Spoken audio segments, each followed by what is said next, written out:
being your host today for the Colin Cramphorn Memorial Lecture for 2022.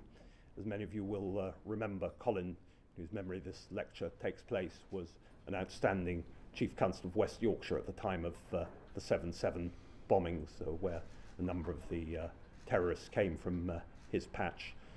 Was previously the first acting Chief Constable of the Police Service of Northern Ireland, a distinguished, much-loved friend of many in this room who died so tragically young of cancer. We're delighted that the family continues to support, be the unofficial, official indeed, patrons of this event. I would like to extend a particularly warm welcome to Colin's sister, Vicky Spittle, who's joining us here today as the representative of the family. Still not forgotten. Thank you.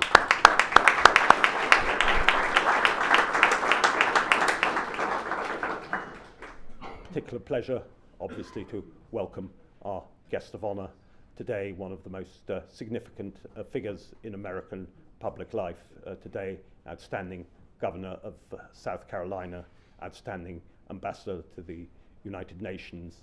She's going to be giving the lecture, and then we'll throw it open for questions.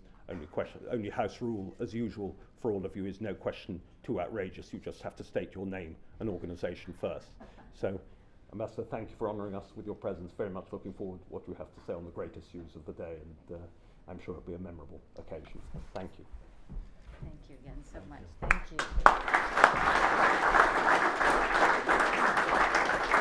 Thank you. Thank you, Dean, for that introduction, and thanks to the Policy Exchange for inviting me to give this lecture and for your tremendous leadership of the conservative cause here in Great Britain.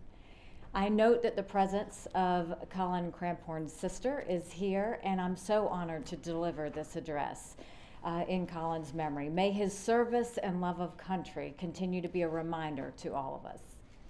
It's a privilege to address this group, such a distinguished group of leaders. I have to say congratulations on the Jubilee.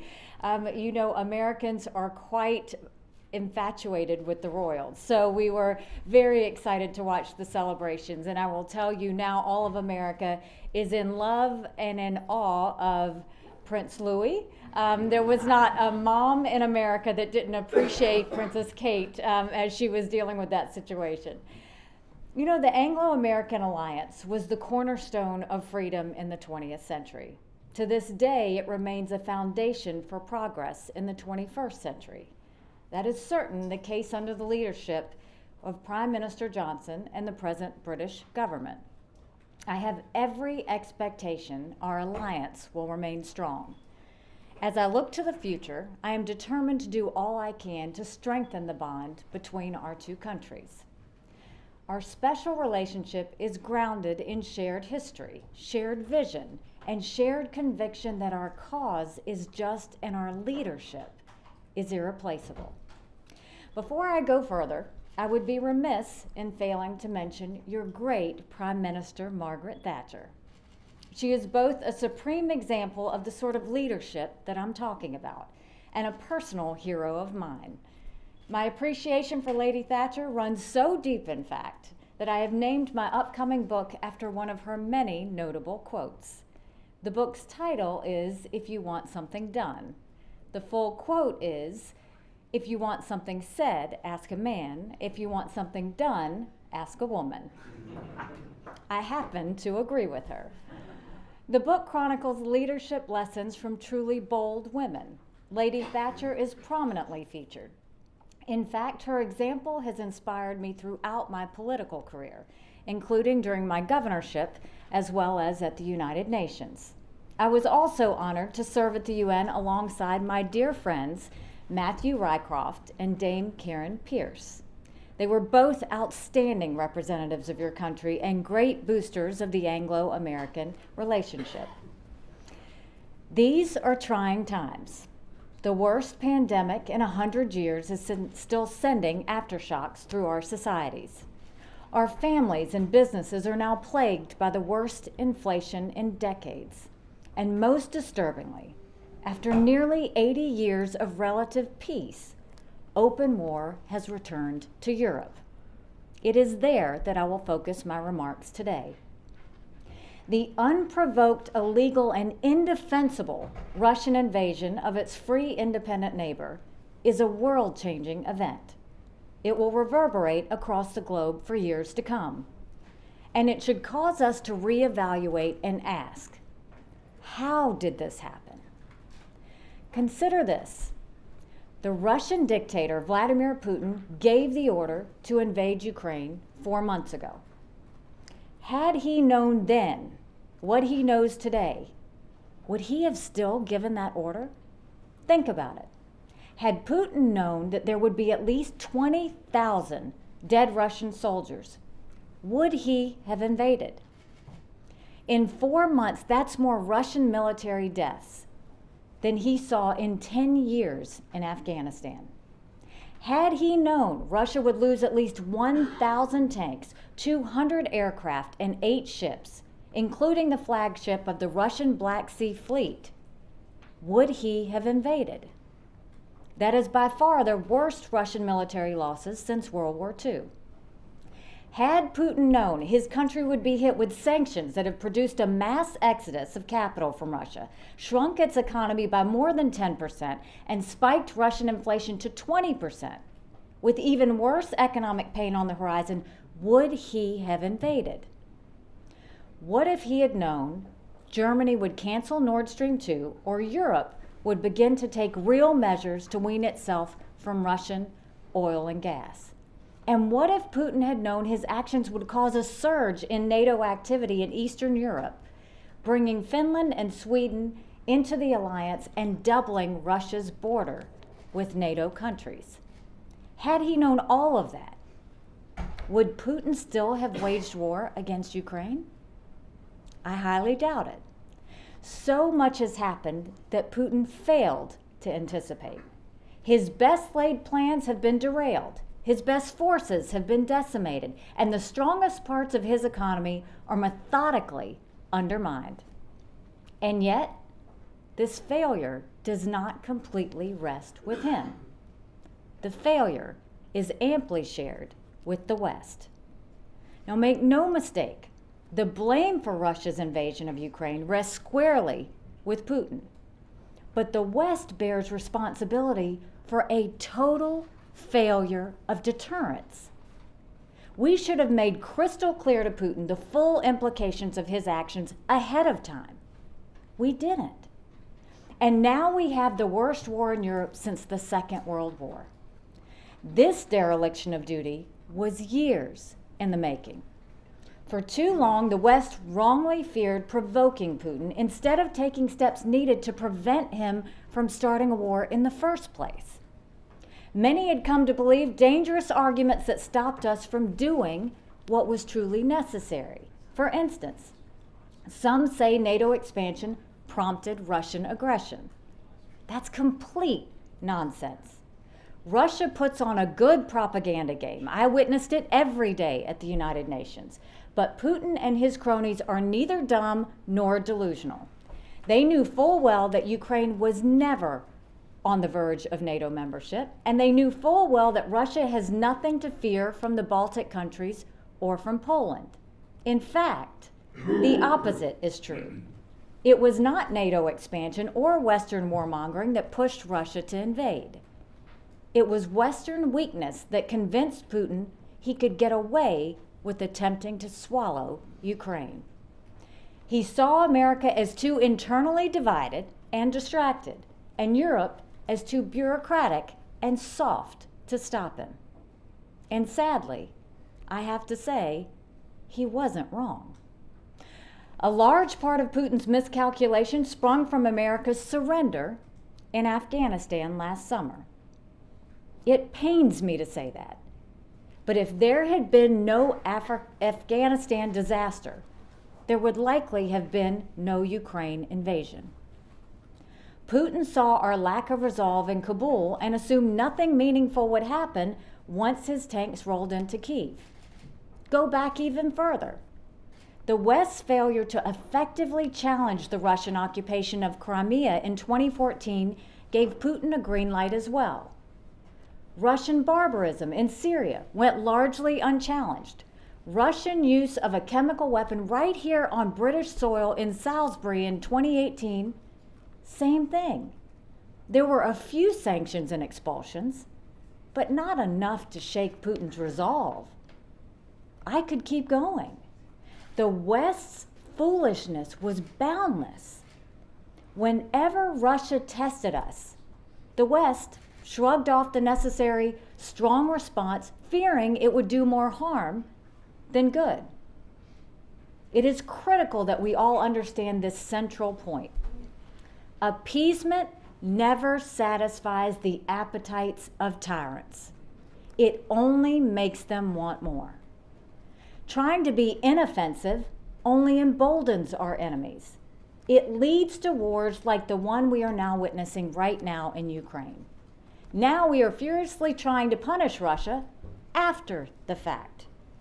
It's good that we are, but a huge price is being paid for the West's initial appeasement.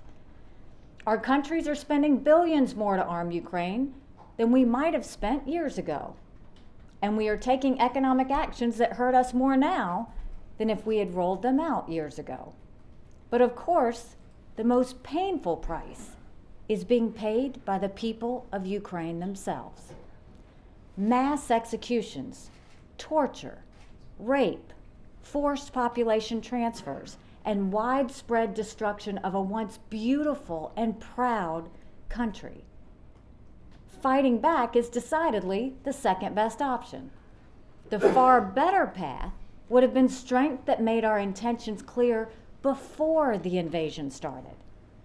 Robust deterrence carries the least risk and the best hope for peace. In a world of diminished deterrence, conflict becomes a certainty. If we do not stop vicious dictators before they attack, we pay a much bigger price later. Russia's unprovoked attack on Ukraine provides a great moment of moral clarity. In truth, this clarity was in plain view long before the invasion, for those of us who cared to look. It was visible in Russia's conduct for many years in many places. It was visible in Putin's speeches. In his own words, Putin has made abundantly clear that the views that he has are not just about Ukraine. He sees it as a war against the United States, the United Kingdom, and the entire West. We should believe him and take him at his word. This moral clarity extends beyond Russia. This conflict is not limited to Eastern Europe, nor, in fact, is Russia even the largest threat that we face. That distinction goes to Putin's partner in crime, which is Communist China and President Xi Jinping. Of course, this can be no doubt. There can be no doubt that China is the biggest national security threat that the world faces today. On February 4th, just 20 days before the invasion of Ukraine, Xi and Putin proclaimed a new unlimited partnership with, quote, no forbidden areas of cooperation, unquote. They also signed a 5,000-word manifesto that is dramatic in its boldness. It proclaims a redistribution of power in the world away from free countries and toward tyrannical ones. It heralds a Chinese-Russian alliance closer than the days of Mao and Stalin. I wish more in the West would actually listen to what our enemies are saying. They are remarkably open about their hostility to us and their designs for conquest. It is a critical mistake to view the Russian and Chinese threats separately. Of course, they are different countries with different approaches and different strengths, but strategically, they are one and the same. They are united by their fanatical opposition to Western interests and values, and they are increasingly expansionist in their territorial arms. There is one more piece to this axis that must not be ignored. That is the Islamic Republic of Iran. They see us as the great sinners. While far weaker than China and Russia, the Iranian regime has its own ambitions for regional domination and the destruction of free nations. Its belligerence propels Russia's ambitions, and its oil promotes Chinese strength. Both Russia and China are holding hands with Iran to advance their own global agendas. Communist China has not yet invaded its neighbors as recklessly as Russia has, but it's rapidly preparing for that day. Its actions in Hong Kong and the South China Sea and Taiwan are the clearest possible signals of its future intentions. China's vast economic power makes it far more formidable than Russia. When it comes to loss of life, military mobilization, and economic pain, the war in Ukraine pales in comparison to a potential war in East Asia. Deterring that war should be the overriding goal of the entire free world. And we must start now. The West has arrived at an inflection point. We face a set of powerful and fanatical dictators with dreams of conquest. Imperial Russia, Communist China, and jihadist Iran pose existential threats to us and the free peoples all over the world. The Western way of life depends on deterring these threats. Stalemate is not good enough. Victory is required. The question is, do we have the will to win? It's an open question, not least because of the nature of our democratic systems. Historically, democracies are divided. It's a feature of our system up to a point. Robust debate often produces better outcomes. But with the overwhelming evidence now at hand, we can no longer endlessly debate the nature of our enemies. The reality of who they are and what they are about is clear in the mass graves of Bucha and the concentration camps of Xinjiang. Democracies also tend to be self-focused. Our governments derive their just powers from the consent of the governed, and they must be responsive to local needs above all. When we are not directly threatened, we tend to look toward compromise, avoiding conflicts and fateful decisions. We muddle through until our backs are against the wall. Only then do we rise to the occasion and defend our security fiercely and heroically. My friends, this is one of those times when our backs is against the wall. Many did not recognize that before the attack on Ukraine. Some still do not. That's a grave mistake. We are living in a Churchillian moment, a moment that calls upon our leaders to do as Churchill did, to get in front of the situation, to see the coming threat before others do, to warn our citizens early, often, and with clarity, and to rally the free world to meet the threat head on. I am calling for a fundamental shift in how the West approaches our enemies. The shift is long overdue. We failed to take it when Russia invaded Crimea. In fact, we went in the opposite direction. When President Biden came into office last year, he brought with him largely the same advisors who had produced the weak response to Russia in 2014. In his first year in office, he downgraded relations with Poland, gave a green light to Nord Stream 2, slowed down military aid to Ukraine, and eagerly met with Putin in Geneva while never going to Kyiv.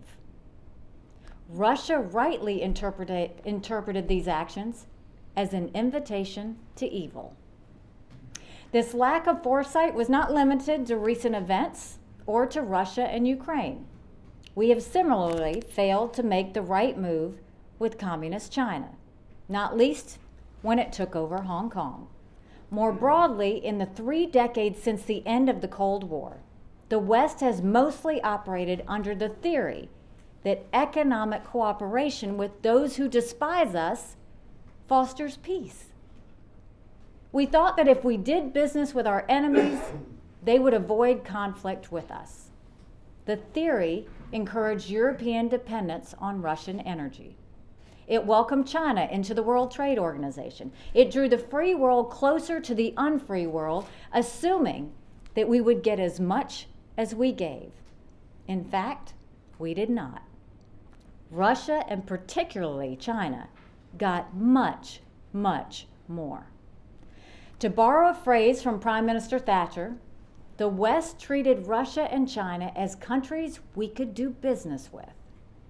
In her time, Soviet leader Mikhail Gorbachev was someone we could do business with, not least because Western pressure had brought the USSR to the brink of collapse. But today's barbaric regimes of Putin and Xi are altogether different. Doing business with them strengthens them and empowers their destructive ambitions. The theory that economic interdependence with hostile regimes would produce peace has been painfully disproven. If we do not depart from it, our pain and vulnerability will increase. We must economically detach from our enemies and rely more heavily on ourselves and our friends. That means breaking the Western addiction to Russian energy. It means securing strategic supply chains completely free of Chinese control or leverage. It means expecting our businesses to do their part to uphold our interests rather than those of our enemies. This decoupling is not something many of us wanted. Reversing it will not be free of pain. It would have been much better if Russia and China had chosen to deal with us honestly and peacefully. The course of the last 30 years has demonstrated beyond any doubt that they have not and surely will not. The West thought if we were nice to Russia and China, they would want to be more like us. That's the height of narcissism. They do not. Along with the Iranians, they are committed to ideologies that are incompatible with our freedom and security. We must not discount the role that fanatical ideology exerts on their actions. They believe what they say. It is foolish for us not to believe what they say. That brings me to the critical issue of military strength, which is central to deterrence. The United States spends more on its military than any other country in the world, but our current commitment is not enough. China is rapidly gaining on us and has already surpassed us in some vital areas. We must expand our own military, cyber, and intelligence capabilities immediately. But the free world must not depend on American investment and leadership alone. European countries, as well as our Asian allies, must promptly increase their own military capabilities. For some, that must mean as much as doubling your own military spending, if not more. We must restore the credibility of our will to deter aggression. This is by far the best way to preserve peace. And that brings me back to Ukraine. The Ukrainian people have inspired the world with their courage and the success on the battlefield. President Zelensky has not asked us for Western troops on the ground, and there's no need to supply them. He has asked for weapons to defend his country's sovereignty and freedom. On that note, I applaud Prime Minister Johnson and the British people for answering that call without hesitation. Much of the free world has rallied to the Ukrainian cause, and the unfree world is watching. China undoubtedly sees the destruction of the Russian military and the isolation of the Russian economy. Should our efforts flag or fail, China will see that too. We must not let this real-time deterrence fade and become yet another invitation to Beijing's aggression. Nor can we let Russia come away with any shred of territorial victory. Putin wanted to overthrow Ukraine's democratic government and turn that independent nation into a Russian colony. Ukrainian tenacity ensured he failed at that goal. Now Russia must not be permitted to retain any gains from its naked aggression. If it does, then Russia, China, and the world's other tyrannies will only seek more. The war in Ukraine has also clarified global alignments. Russia and China have cemented their bond. with Iran as their junior partner. Fortunately, the West is responding. The decision by Finland and Sweden to drop their long-standing neutrality is uplifting. In Asia, Japan, South Korea, and Australia, we're seeing heightened strategic partnerships between them and with us. The world is choosing sides. We should welcome this and encourage it. We must draw as many nations as possible into the orbit of the free. If we do not, the enemies of freedom will surely draw them to themselves, either by bribery or by bullets. Some say we're in a new Cold War. Perhaps, but if that is so, it's not of our choosing. Ukraine never invaded a neighboring country. Taiwan is not going to attack mainland China. South Korea is not threatening North Korea. And the United States, like the United Kingdom, wants nothing more than peace with all nations and peoples. But now that we are in a new conflict, we must be prepared to do what's needed to win. This is a clash of civilizations, a classic struggle between light and darkness, good and evil, right and wrong. We need look no further than the streets of Mariupol, Hong Kong, and Tehran for proof. But it's not enough to denounce our rivals. We must also defend ourselves and our way of life. The barbarians of the world fear nothing more than a confident and strong West with the courage of our convictions. We must regain our belief that the Western way is worth defending. Only countries that are proud of their inheritance find the will to deter their enemies. Only people who believe in the rightness of their cause can rally to defeat an existential threat. And yet, today, too many in the West are plagued by self-doubt and self-loathing. You've witnessed it here in the UK. It is present in my country too, with the ongoing campaign that attacks not only our past, but the very principles on which America was founded. An entire generation is being raised to believe that freedom is a tool of oppression. This self-loathing has to stop. We must never be ashamed of our national stories. In fact, we should tell those stories always and everywhere. That is not to say that the U.S. is perfect. It has not been, and it's not now. I imagine you'd say the same of your homeland. But while we acknowledge our faults, we should not be shy about proclaiming the truth. The truth is this: the principles at the heart of American Western civilization have given the world unmatched peace and prosperity. Free speech, freedom of religion, free enterprise, freedom to choose our own leaders, freedom from tyranny of overreaching government. When we place those values up against those of our enemies, there is no contest. Take it from me, the proud daughter of Indian immigrants to the United States. Our experiment in self-government continues to inspire and amaze. The America my parents moved to in the 1960s is not the same America it is today. They were foreigners with brown skin and $8 in their pockets when they arrived. It wasn't always easy. But years later, their youngest daughter was elected as the first minority female governor in American history. The United States, like the United Kingdom, is a work in progress, but we continue to move forward and upward. Far from turning our backs on the principles that brought us this far, we must embrace them and go further still. Our values are among the greatest gifts in human history, and they are the hope of the people all over the world. I have witnessed it, from South Sudan to Syrian refugee camps, to the Simon Bolivar Bridge between Venezuela and Colombia.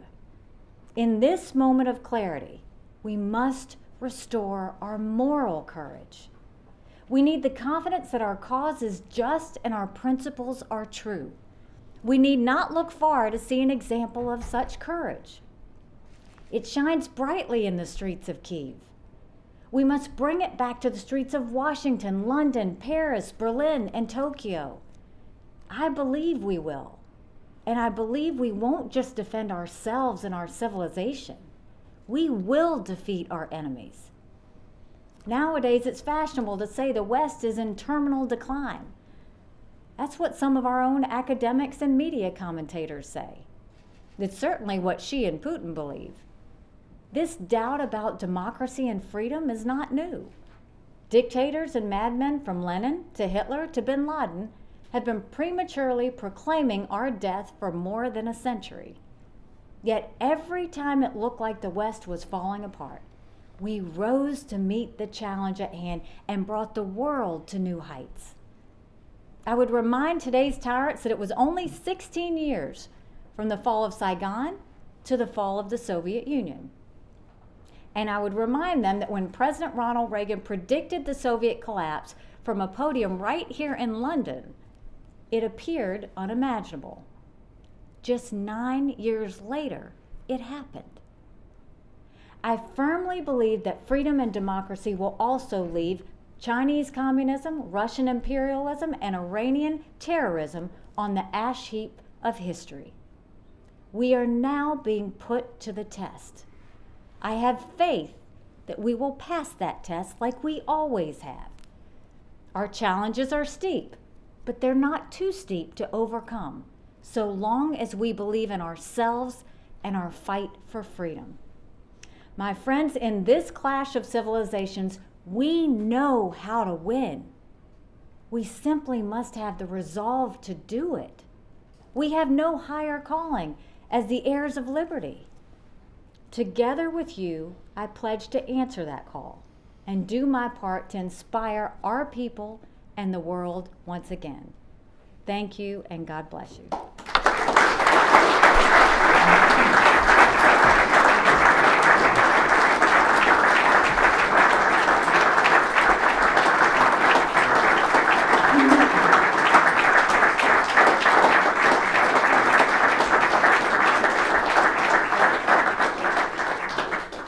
Longest applause we've ever had for anyone.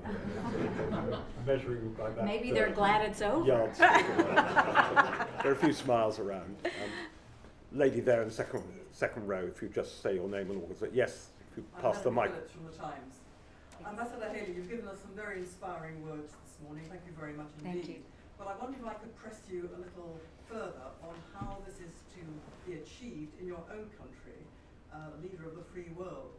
Given America's deeply profound divisions, political, cultural, social, which are dividing the country like we've never seen before, how is it going to happen, in your view? How can it be brought to come about that these divisions can be repaired? Can it come together again as a united country to lead the free world? Or is it going to fragment more and more into division and rancor and global impotence? It has to come together. There is no choice. I believe it will come together, and we're already starting to see that. You know, I think that I have always believed sometimes you have to hit rock bottom to know where up is. We're there. You know, if you look at anything from the cancel culture to the wokeism to all of the identity politics that have happened across America, Americans are done. They're done because they don't have time for all of this nonsense when it costs them more to go to the gas station and that's how they get to work. It costs them more at the grocery store and that's how they feed their families. The fact that they're looking at crime on the streets, they want to see real resolve and real solutions. And what I will tell you is, it is united between Republicans and Democrats that Ukraine is a war that we have to win. It is united between Republicans and Democrats that China is a national security threat that must be dealt with. And so with these, that's what we have to do to move forward. But in order to move forward, you have to know how to win. And when you know how to win, then you have to put it in place. That's where we are in America, is now it's time to win. And to win, you have to look in the mirror and face your faults, and then look forward with your allies and say, now let's get it done. That's what needs to happen in America. I do think it will happen. We don't have a choice. Losing is not an option. Gentleman there, if we pass the microphone, name and organization, if I can. Yep. Thank you. Just the front row. Thanks so much. I'm Alexander Downer. I'm the chairman of Policy Exchange. Thank you for your inspiring speech and demonstrating such clarity. But here is a question about clarity. Do you think the United States should maintain its position of strategic ambiguity over Taiwan? Or would it be better if you had a simple, clear position that you would defend Taiwan if it were attacked? What I think should happen is the U.S. should get with their allies, much like we're seeing with the Quad, whether it's Japan, Australia, getting in with the UK, US, get all of our allies together and start understanding that Ukraine was a lesson that needs to be looked at. We now need to be strengthening Taiwan. It's not a matter of if, it's when there's an invasion. And we should be sending everything they need to strengthen themselves militarily, economically, because when we stand on the backs of Taiwan, it will prevent China from doing what they want to do now. If we just continue to tiptoe around the whole issue of Taiwan, China's going to continue to tiptoe forward as they fly planes over Taiwan. So it is now time for the West to say, Taiwan is seen by China as a gold mine because it manufactures half of the chips. Taiwan is seen as something that's doable because they see what's happening with Russia and Ukraine, and they're seeing if the West has the resolve to keep going. And we need to show them that we can do two things at once. And that means, yes, we can continue to strengthen Ukraine, give them what they need, and make sure we win that fight for freedom. But we can also start strengthening Taiwan and say, this is another fight that's going to be on the front side, but we're not going to make the mistake we made with Ukraine and wait too long. We're going to get in front of this and stop it before it starts. Thank you. Can I just exercise the chairman's privilege for one moment? Last year when the Afghan withdrawal took place, not one single speaker in either the House of Commons or Lords debates here in Westminster spoke up for the US administration. There was obviously a very strong view of the new isolationism and so on. I'd just be interested in your assessment as somebody who's been a practicing politician of has the shock, the utter humiliation of Afghanistan, even greater perhaps than what happened in Saigon in 1975, has that jolted anyone out of that sort of apparent isolationist drift which speakers in our parliament identified, or is that not a correct assessment of where the American people are at? I mean, I think that the pain and humiliation that Americans feel for what happened in Afghanistan is going to last a long time. I mean, this was a war of 2 decades where we asked our allies to stand shoulder to shoulder with us and watched America leave Bagram Air Force Base in the middle of the night without telling them. The message that sent to our friends, the dangerous message it sent to our enemies, is unthinkable. Now, I'll tell you, my husband is here today. He's a combat veteran in Afghanistan. The idea that our veterans from all of our countries sacrificed and served, their families served, to go and see, as he saw in a video, the vehicles and him say, those are our vehicles that the Taliban was driving. To see the guns and say, those were our guns. But to hear the pain of him saying, they're wearing our uniforms and they were making fun of us. That's a lesson we never should have had and we can never forget. It is absolutely unthinkable it happened. The reason I think we have war and chaos in the world stems from that point, and we have an obligation and a responsibility to make that right. Thank you. Just see, I'm sorry, I can't see everybody because the lights are so bright, and I know there's, I'm trying to identify a balance. Gentleman there, but in the centre aisle there. Yes. Yes, please. Name and organisation, please. Hi, my name's Joe Oza. I work for Israel Bonds. I just wanted to ask you a question. In terms of what we think is a clear failure for the Russians, do you think that China will turn their backs on Russia in the future if they don't win the Ukraine war, which they don't look like they're doing? No. I think China and Russia are bonded. I think China is now taking more oil from Russia than Saudi Arabia to help them as they're going through this economic crisis.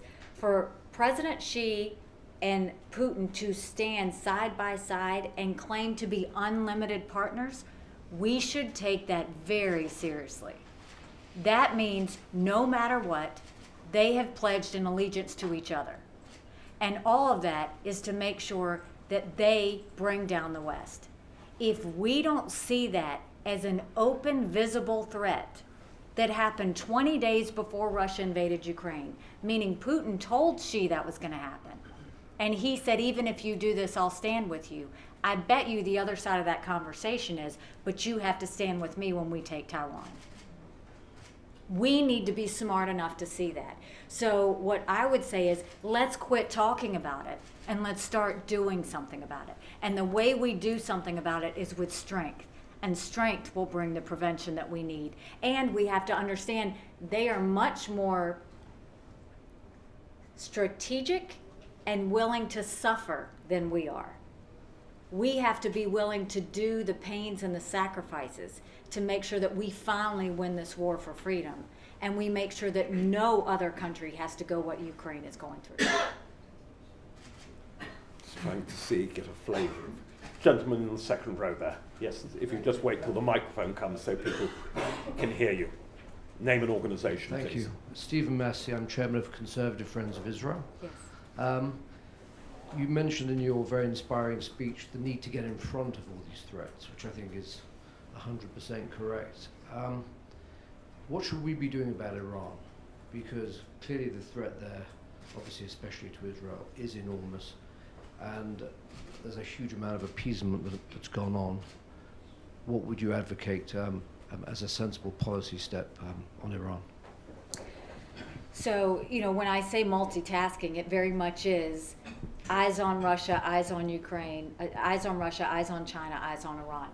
The last thing we need to do is get back into the Iran deal.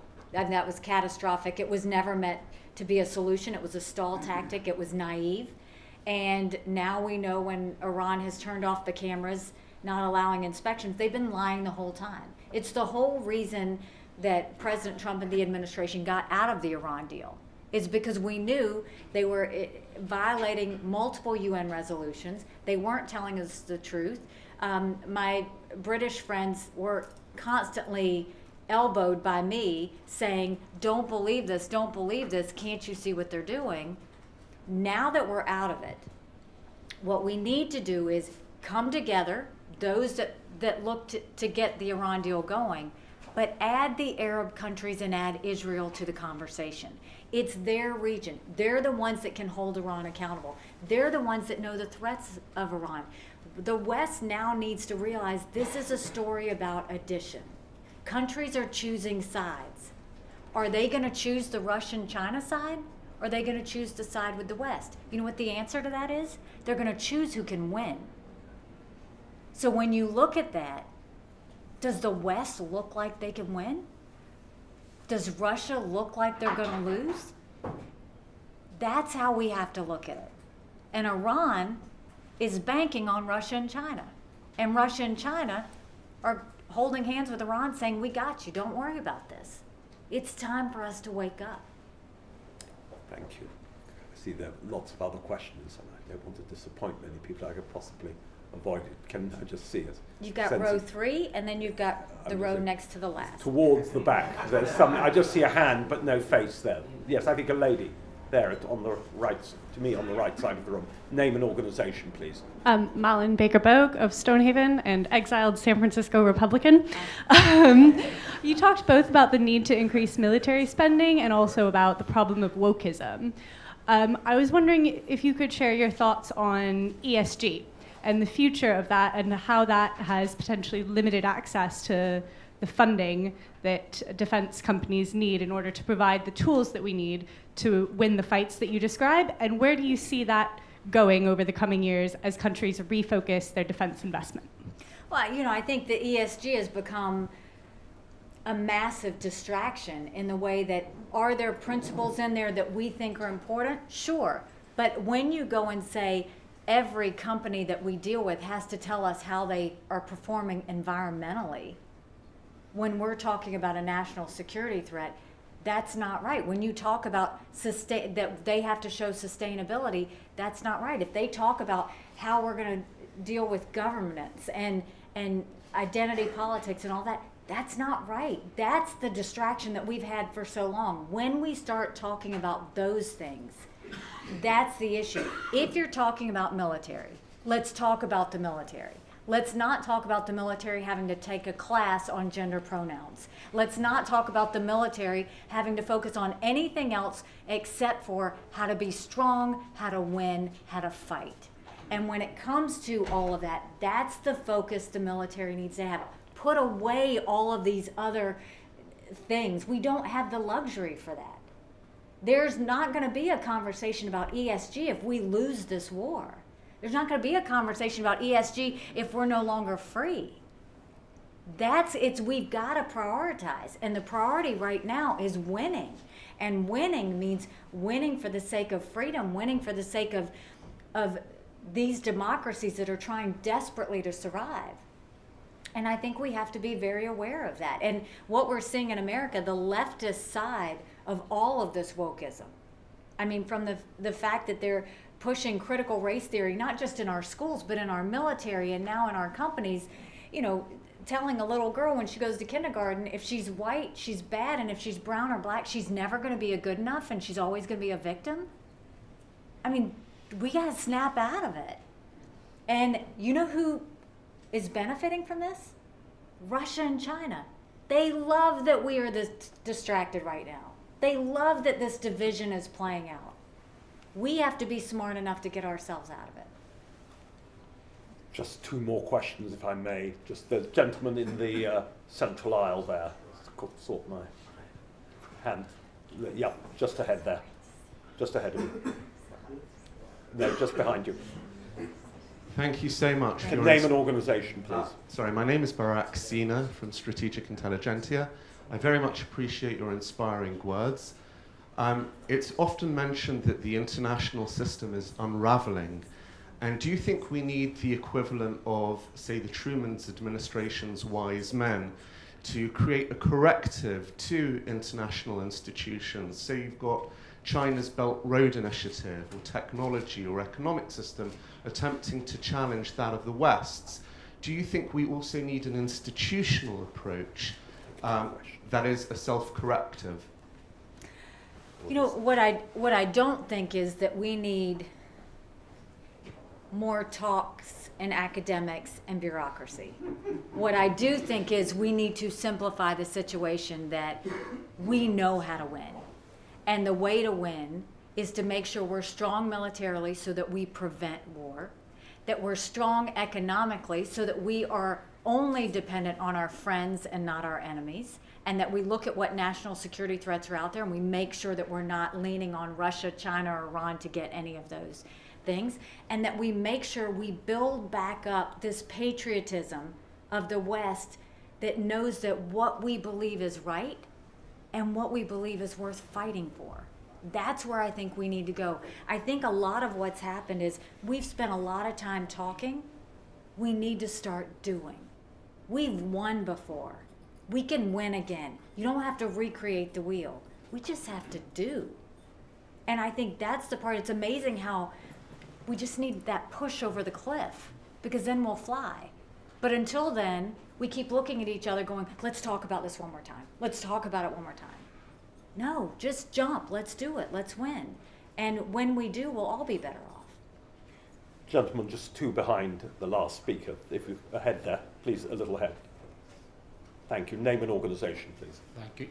Thank you very much. Nigel Dodds, member of the House of Lords. I just wanted to ask you, Ambassador, and thank you for your very inspiring words about the issue of Brexit. We couldn't avoid talking about Brexit in any political gathering, but what has been the impact, in your view, of the United Kingdom's departure from the European Union in terms of the Atlantic Alliance, given the UK's response to the Ukraine situation compared to some others in Europe?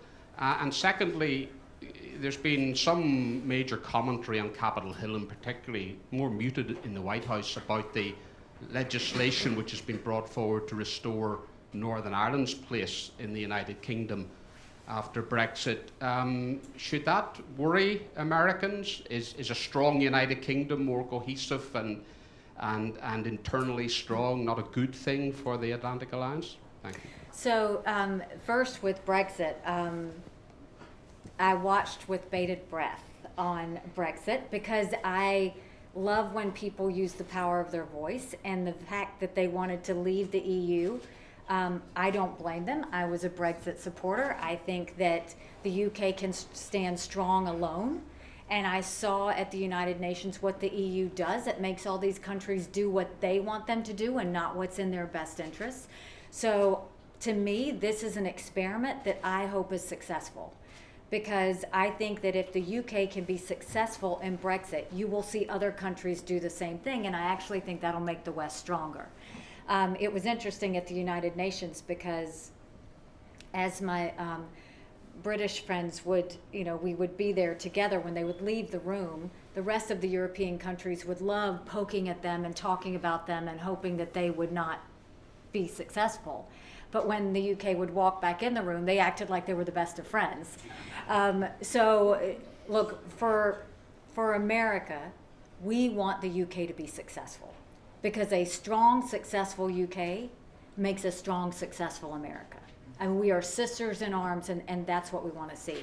In terms of the Northern Ireland Protocol, I know that some of the politicians in America have decided to weigh in on that. It's none of their business. It is none of their business. This is something that you have to decide. This is something that has to be in the best interest of your people, and you've got to decide what's going to make you strong in the end. We should support whatever it is that you end up doing. I just don't think it's our place to be weighing in on this at all. Thank you. Thank you. And just to say, of course, you mentioned your husband, who's very welcome here, distinguished combat veteran, just by way of winding up, that Colin Cramphorn was also a Royal Marine Reservist, had the utmost affection for the US Marine Corps, which has so many bases, of course, in your own home state. But I think he'd be even happier, I'm sure the family agree, with the moral clarity of and the rigor of your presentation today. He was a great fan of C.S. Lewis as well, always quoting his works, and I think you've certainly given us a masterclass today worthy of his memory. So thank you for coming. Please join me in thanking you.